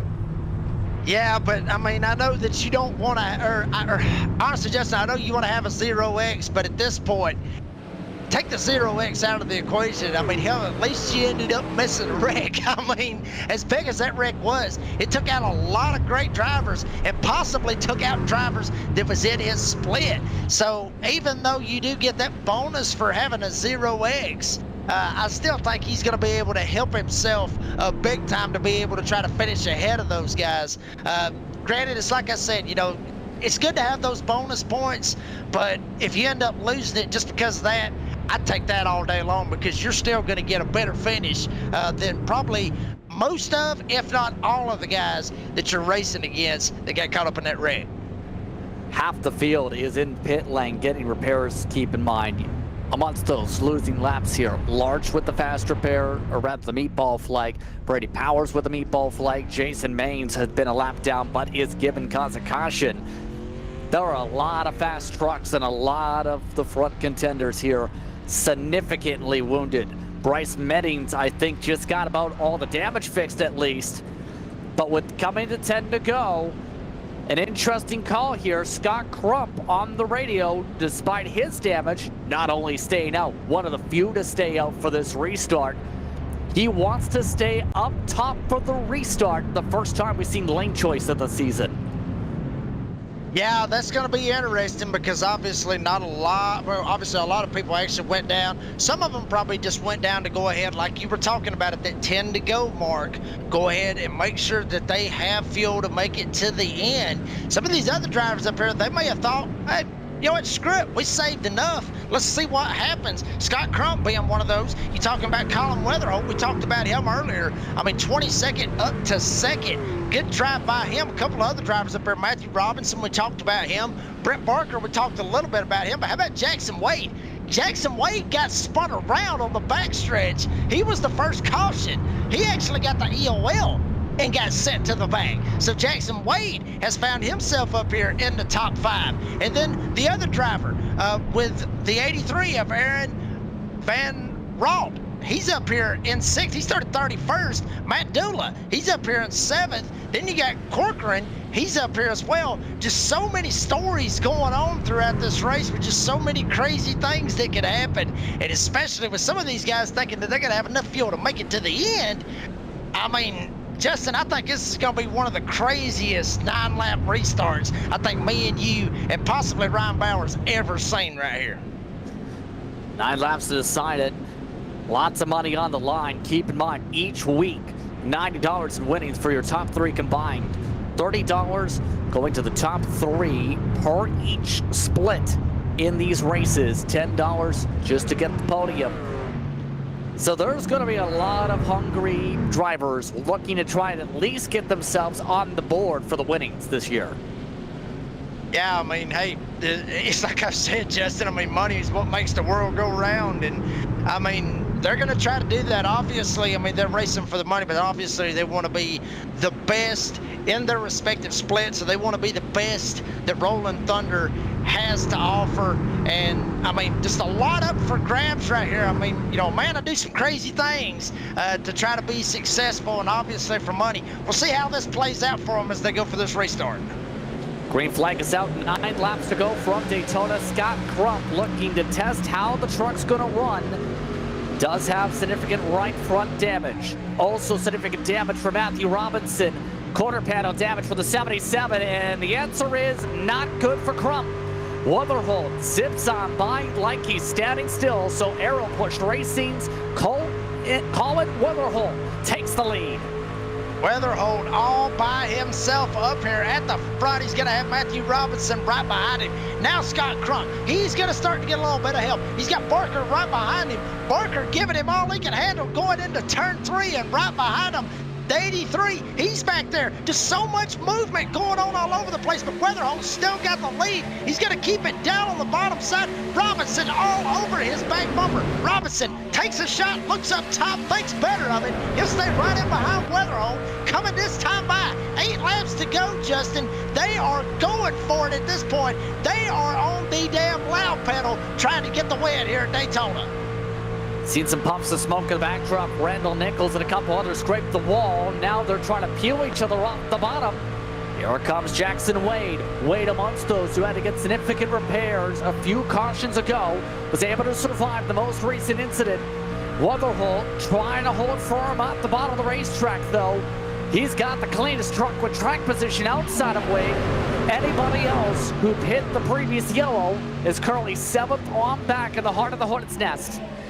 I'm telling you right now, just a straight up hornet's nest. There you see it, Colin Weatherholt. He has the lead. Matthew Robinson wants it. Who else? Right behind him, Scott Crump in the 11. Crump gives him all he can handle. Weatherholt getting all he can get from Jackson Wade. Top 4 trucks, literally under a blanket. Hell, the whole damn field's under a blanket at this point, Justin. But up front, Weatherholt still got the lead. Robinson gets a little bit loose from the tag in the back end from Scott Crump. Crump has to lay off of him a little bit, but here he comes, all up in the left rear, trying to get him lined up. Get that bump straight. Here we go as the 83 almost gets spun around by Corcoran in the back. But Robinson trying to get lined up with Crump and try to get up here and take this lead from Colin Weatherholt. Nerve-wracking times, near contact now. Dula nearly got shuffled as a result of some of the outside lane side drafting. No one really lining up astern. If anything, drivers are having a hard time lining up with each other's tires with just 6 laps to go. Robinson with a wounded race truck, the dirt racer on the outside, Weatherholt, the road racer inside. I'm telling you, that is a straight up awesome combination to see a dirt racer and a road racer here at bumpy Daytona, folks. You won't see this anywhere else, but right here on Podium Esports, we get a wreck in the back. Brent Barker in the 77, he gets left hooked right in the left rear. He's gonna go around. Everybody skips and scatters top to bottom. Some of them going through the grass trying to miss Brenton Barker, but caution out. And there you see Brenton. He is absolutely devastated at what could have been here for the season opener for the Rolling Thunder Truck Series. And Ralph got into him, the 83 truck. And it looks like, I think if I heard right, it goes against Barker. Yes, it is. EOL for Barker. They say he came down to the heart of the pack. Yeah, I mean, that's unfortunate to see right there, but I mean, Barker, I mean, he kind of got shoved up there. You'll see it right here on the instant replay. He kind of got knocked up there, and then the 83, he just kind of just shot the metal right there, and there maybe could have been some net coat, maybe not.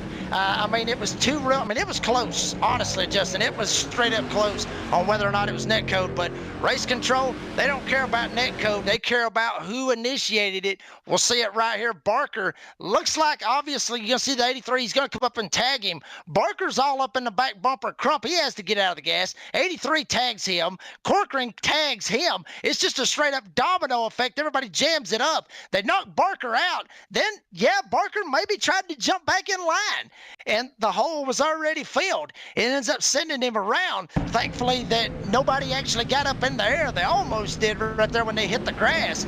But Barker slides backwards down the back straightaway as everybody tries to duck and dodge and try to get around him. Fuel might be a concern for a few drivers. The top 6 have not pit since 31 laps ago. The caution's absolutely going to make sure they can at the very least be on the money. One green-white checker, though, is the one thing they need to factor in. When we get back going, it will be a natural green-white checker, Jake. As expected, most of the field staying out where you are. Your bed's made. And for the top 6, the bed better have enough energy in it to be able to power the ride and the sleep all the way to the checker flag.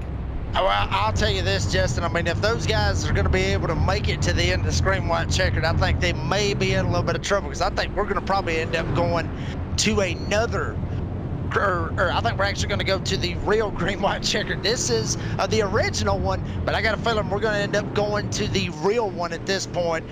Just because of the fact that it's just going to be so aggressive. We talked about it earlier with the intensity. The energy was going to pick up in the last 10 laps, and it damn sure did. And there's a good possibility that it's just going to ramp up even higher. I talked about it earlier that we're probably going to see one of the craziest finishes in the last 9 laps that me and you've probably ever seen. I got a feeling we're probably going to see it again, but I still got that feeling we're probably going to end up having us a wreck before we end up getting back to the white flag. Remember, if we take the white flag, the race is simply to the checkered. Next flag ends it. If we get a caution before the white flag, just one green-white checkered available to re-rack the field for the overall time period for the start of this season here at Daytona. For those tuning in here, Rolling Thunder started off its 2nd season. We've had multiple big ones to start off the campaign as we expected at Daytona. But Colin Weatherholt, as of late, he's been able to control the field. He's choosing the top, he just told the radio and the field. That allows Jackson Wade to start inside. Both of those trucks seem very sporty here for these closing stages. Now it's the matter of, will they be sporty enough to win it, or will it be any other of these camera looks? I mean, obviously we talked about Justin Daytona is just straight up, I mean, it's just out there. But folks, go back through some of these guys up there in the top 5. There you see Colin Weather. Look at him. I mean, he's stressed. That is a man that is stressed right there. I'm telling you, he is absolutely stressed. But you talked about it, a road racer. Colin Weatherholt up here. How about Jackson Wade? We talked about him. He was the very first driver to bring out the caution here this season. And guess what? He got the EOL. EOL, folks, that's end of the line. He had to go all the way to the tail end of the lead lap to be able to get back up here, so he had to drive his way back up through here. Both of these guys, mind you, started outside the top 20. Then you go to Matt Dula. Dula, he's been up here. He's kind of played around up here at the front as well. He started in the 20th position. And then obviously we talked about it, Matthew Robinson. I mean, the dirt racer. You got a road racer, a dirt racer, you got one that caused the first caution, and then you got poor old Matt Dula sitting right there in the middle of them. And oh yeah, Scott Crump, the one that was making all the aggressive blocks at the start, he's gonna be starting fifth. So just so much, I guess you could say, diversity of driving right here inside this top 5. I think this is gonna be one hell of a restart right here between these guys. 2 laps to go, 5 miles when we get to the stripe. Right now, 21 drivers have a shot to try and win it. That's how many are on the lead lap. The field's been within about a second in the heart of the pack. We'll take the checker flag is on the minds of many here. Again, Weatherholt in split 1, controlling the outside line. He's your race leader. Then on the inside, you have split 2's Jackson Wade, and Wade's out of fuel. Wade's got a problem. Wade's hard to the wall. His sim just froze. He's one of the drivers with VR, and he cannot see. Matthew Robinson has now taken control of the inside line. What a break for Robinson. We're backing away. Wow, that right there just changed everything completely, and Colin Weatherholt gets a fantastic jump. He's actually going to lose his help. And folks, he lost his help just because he got that damn good of a start. Weatherholt going to slip back to Dula. Robinson, you talked about him. He may be the luckiest man here at Daytona on the inside. Scott Crump all over the back bumper. Robinson looks like he's going for the lead off of turn 2, but Weatherholt, he's going to get the shove from Dula. Right behind him, Corcoran going to give him the shove as well, and check it out. Berube in the 22, he's up there on the top side, but Weatherholt goes to the front. Dula and Corcoran, all 3 of them clear and go to the bottom. If they take the white flag, it's simply the race to the checker. 2 drivers from split 1, 1 from split 3 in the top 3 positions. Multiple from split 2, trying to jockey for the top 5 on the racetrack. White flag is out. Final time around from Daytona. Weatherholt tries to block the lanes. Dula trying to ditch him.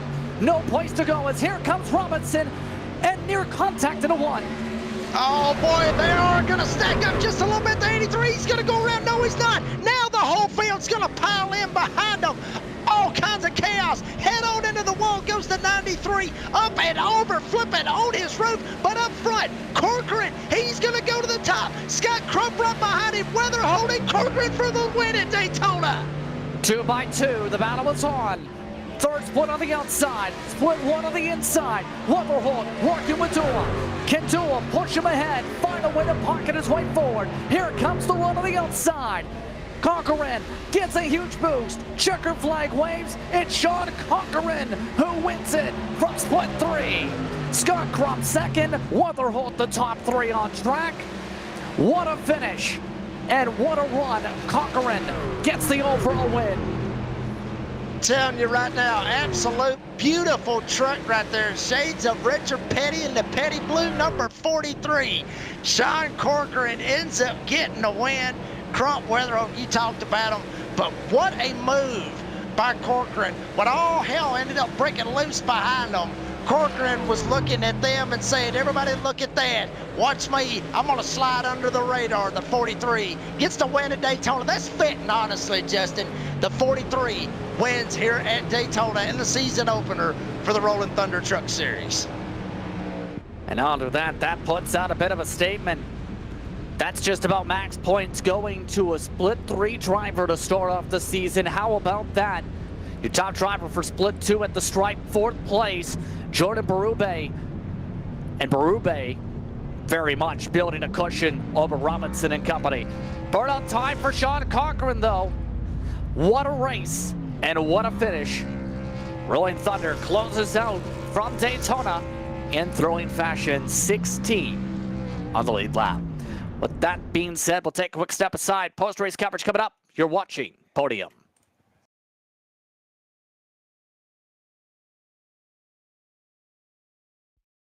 Racing isn't easy, but experiencing it is. iRacing puts you in the driver's seat with the industry's leading sim racing game. Drive on laser scan replicas of the greatest racing circuits from around the world. Go head-to-head against other drivers chosen by skill-based matchmaking to ensure competitive racing at every level. Compete across all your favorite series. In officially licensed cars, engineered to deliver the most accurate driving experience possible.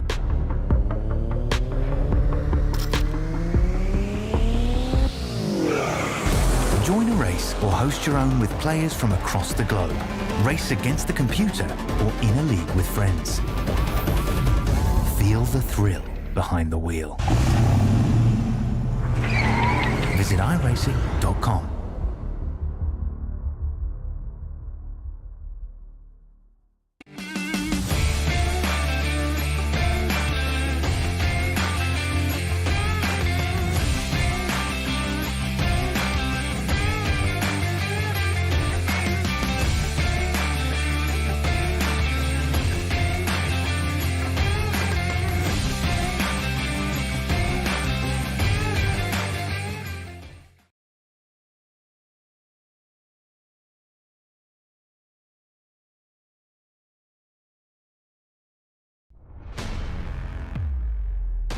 Welcome back to Podium Esports for coverage of Rolling Thunder and its Truck Series. Let's take a look at your unofficial race results here from Daytona. A crazy last lap sees Corcoran pick up the first one of the season. A Split 3 driver gets the job done. How about that to become the overall points leader? Scott Crump in Split 1 picks up the top marks for that class over Weatherholt. Jordan Berube, that's a driver to put a circle next to because he is someone solid in the league scene. We've seen over the years. He's a top 5 runner tonight and first in Split 2. Matthew Dua finished off in the top 5, Robinson in 6th, and then everybody else was involved in the big crash of the final lap. Jared Mogart got through to get to 7th. Ben Relt finished in 8th, second in Split 3. Then Ballesteros, who was involved in a lot of incidents tonight, recovered to 9th. And Joshua Suss rounds out the top 10. And Jason Maines, folks, he actually went one lap down earlier on in the race. He was able to claw his way back from a 21st start position to get up here and finish 11th. So good drive by Jason Maines. Bryce Meddings, how about this? 29th up to 12th. That is a pretty good drive right there for a Split 2 driver. Bryce Meddings will end up getting 12th. Brenton Barker, we saw him up there at the front, looked like he was going to have a shot to possibly win the whole thing here at Daytona. Brenton Barker will end up finishing 13th. Ryan Johnson, wow, what a drive for him. 33rd up to 14th, so good drive for him. And Bo Tiffany, 2 of the Nazareth guys, I guess you could say, 14th and 15th respectively. Larry McDonald, the McDonald's guy, he's going to be the last driver to finish on the lead lap, finishing in 16th. The rest of these guys 1 lap down or more. Matthew Molnar will end up finishing 17th. Randall Nichols will finish 18th. Lake Mills 19th. And Brandon Roberts, that rounds out your top 20. 21st went to Steve Bocock. Then Jackson Wade with his issue on the final restart finished 22nd. JD Larson did stay in the race to the very end, 2 laps down in 23rd after the early issues for the Larson drivers. Michael Lark finished in 24th. Lane Doyle started from the pit lane and didn't really recover from there. He did not get the love his truck was looking for. He finished 25th. John Lewis 4 laps down 26. Rideout Gagliano finished amongst those 4 and 6 laps down. Of note, Gagliano and Luke Smith amongst the many who picked up the incident penalty limit along with Steve Bocock and Matthew Monar. Then, rounding out your top 30 was Cole Larson.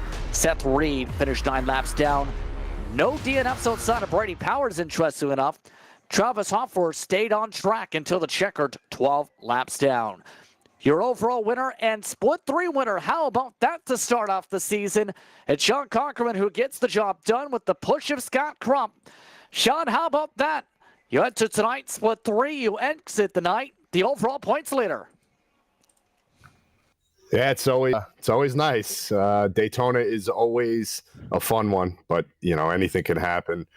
And I was lucky to get the push there from Scott. So, yeah, talk us through those final laps with how things were breaking down, not just with the final restart, but also just the amount of pressure building, and of course, the massive crashes in the late stages. Yeah, well, that was part of it. I was just trying to keep the truck as clean as I could. I had gotten involved in that earlier incident. I got that damage fixed, and the old Daytona is very bumpy. So as soon as I saw the top open up, I knew that's where I wanted to go, and I just brought the truck up there and tried to push to the front, and then side draft as much as I could coming to the checkered there, and I wasn't sure if it was going to be enough, but we just held on. So with a lot of momentum to start off the season, thoughts on what you can do to try and top it, if not keep the momentum going, because the next time up, we head to Las Vegas. Your thoughts on your 1.5 mile speed? I think we'll be all right there. Unfortunately, the only way to go from here is down. So let's try and keep it where we're at and keep going at this level. That would be nice. Anyone want to give a shout out to tonight? You guys up in the booth, Rolling Thunder Racing Series. Justin does a really good job with this. So podium and everybody else that makes this possible. Thank you, guys. It's Sean Conkerman getting the job done, picks up the W in split 3 and overall. The driver pushing him to the win. Split 1 winner, Scott Crump. He's with Jake. Yeah, Scott Crump standing by right here with me. And Scott, I'm telling you, buddy, it looked like, obviously we was talking about the lights in there. You got all kinds of lights flopping around in there, blue, green, and everything. It'd probably throw me off if I was trying to race. But anyway, just that last restart, what was going through your mind? Because, you were just all over Corcoran, and obviously, Weatherholt was down there. Was it just a mindset of, okay, I just got to worry about trying to beat this guy that's in my split, or was you actually trying to get around Corcoran for the win? No, all I could do there was push. I had a minute's worth of damage on the right-hand side, so I couldn't do anything out front. I just would have been real slow out front and wouldn't have had no chance. So my best shot was just push as hard as I can and hope for the best, whether they maybe wreck in front of me or I just push whoever to the win and try and finish second or third or whatever. But that's how it went down. So And, Scott, we talked to some of the drivers about this earlier on, actually, about just how crazy the splits is with, having 3 splits in one race. Could you just kind of tell people, kind of what that's like? Especially for a guy that's in split 1, what's going through the mindset of, because obviously it's got to change how you race, obviously. I don't think you see it as much at Daytona here because you kind of go with who's ever in front of you. I think you'll see it more at the other tracks. I think we got Las Vegas next week or 2 weeks. I think you'll see it more there. But Daytona, you kind of just go with who's in front of you in line because there really wasn't no three wide racing with how these trucks were bouncing around everywhere. So it was pretty crazy out there. You can tell about every time we came up on a lap car, whether if he was high or low. It definitely caused trouble trying to get around 3 wide. Absolutely. Well, Scott Crump comes home tonight in second, but first, out of everybody in split 1, Scott, before we let you go, have you got anybody that you want to thank that made this possible? Yeah, give a shout out to my sponsor, Stay Tuned Sports Podcast, also Blue Egg Marketing. Give a shout out to Justin for running Rolling Thunder Truck Series. He does an awesome job. Get a shout out to Podium. Y'all do a pretty good job. I'd like to go back and watch this. Admin Box and Cleveland Rep. And get a shout out to my team, 300 Motorsports. And give a shout out to my grandfather watching. Brother might be watching. And get a shout out to Sean winning there. And hopefully we can get some wins here in the near future. And a shout out to the deer on the wall right behind you there, Scott. Appreciate your time, and we'll see you in 2 weeks, buddy. All right, see it. So Scott Crump gets the job done in split 1. Split 2 went to one of the drivers I've seen doing well tonight. Talking about things before today, Jordan Berube, we've seen in the league scene over the years, has done very well. You pick up split 2 here tonight, but it took a battle to get there. Talk us through your battle to get split 2. Well, in our first stint, we were trying to divvy it up to when, we'd have shorter runs. And then with that caution about like halfway, that just threw up my strategy because I didn't realize we were in that field window to get to the end. So I was just trying to pray for a caution, and sure enough, they did, and had to miss a couple of wrecks that were just took up the entire track. Somehow I made it through. So with that being considered there, what was the truck feeling like in the midst of that final restart, especially with so many drivers having the damage, but also how to make sure you weren't involved in the big one that avoided you by maybe half a truck length? Yeah, there was a couple times when I was getting ready to make it 3 wide, but saw someone above me, but pitting, and having fresher tires than everyone else, it felt like I was able to position my truck better than some other guys and be able to hold my line better and whatnot. And I felt like that really helped me in that last sprint to the end.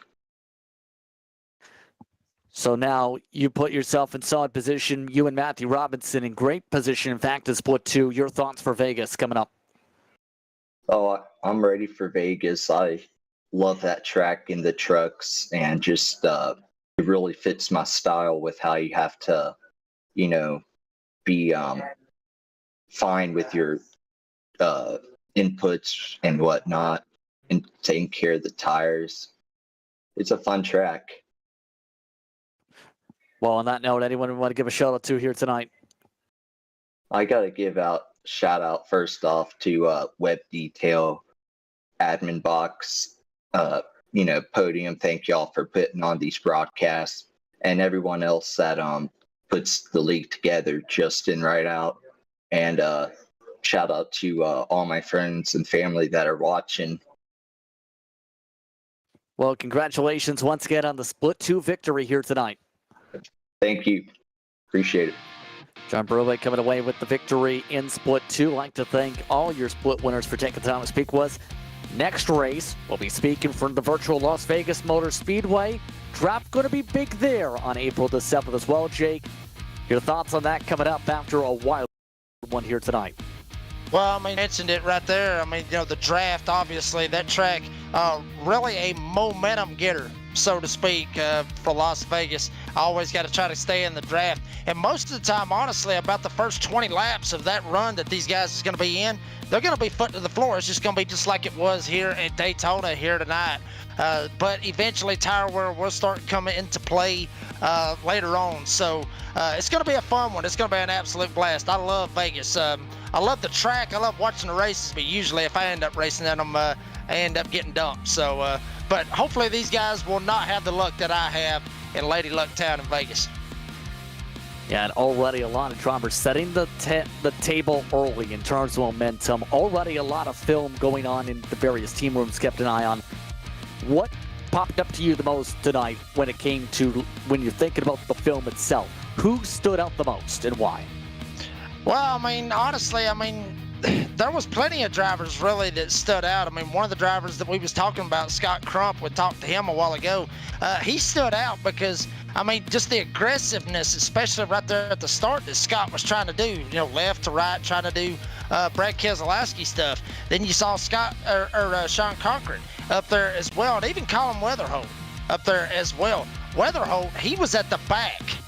Those guys, they actually started way back there in the back. They actually tried to qualify, but their times just wasn't that good, so they decided, you know what, screw it, we'll just ride back here at the back and just try to mess all the chaos. Granted, chaos happened, but that was some keys. That was some things that I was seeing throughout the race. Is sometimes it's good to start back there at the back and try to miss the chaos. The only thing is if you can miss it. Following up, nobody got the 0 incident point bonus points tonight. The closest to it was Weatherholt. He finished with just a 1 incident point. Nobody else got 0 or 1. So, with that setting the table for Las Vegas, it's time to run away from Daytona's table and say goodbye. Once again, for our producer tonight, Ryan Bauer, for Jake Reeves, I'm Justin Prince saying so long. Enjoy the rest of your day or evening. You've been watching the start of the Rolling Thunder Truck Series, the second season underway in winning fashion for Sean Cochran. He gets it done in the Petty Blue at the World Center of Racing.